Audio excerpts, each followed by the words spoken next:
Sabi po ng Genesis 35 verse 3, "And let us arise and go up to Bethel, and I will make thee an altar unto God who answered me in the day of my distress." Pag-usapan ho natin yung word na distress. Alam niyo po, maliwanag ho na sabi ng Biblia na kahit ho tayo mga manampalataya or even Jacob or maraming mga karakter sa Bible ay hindi ho hindi ho exempted sa ganitong uri ng pressure. Kung atin pong i-define ang meaning ng salitang distress, ang ibig po niya sabihin is, distress means being in the state of pain, anxiety, or sorrow, or experiencing difficulties.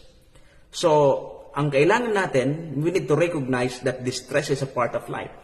And it can be manifest in various forms, such as personal crisis, natural disasters, or maybe in our pressures of daily life. Pero ano nga ba ang sinasabi ng Biblia sa salitang, paano nga ba natin haharapin ang word na distress? Haring David sa Psalms 50 verse 50, nasabi po niya, "Call upon me in the day of trouble, and I will deliver thee, and thou shalt glorify me." Kay Haring David, ang distress, opportunity to glorify God.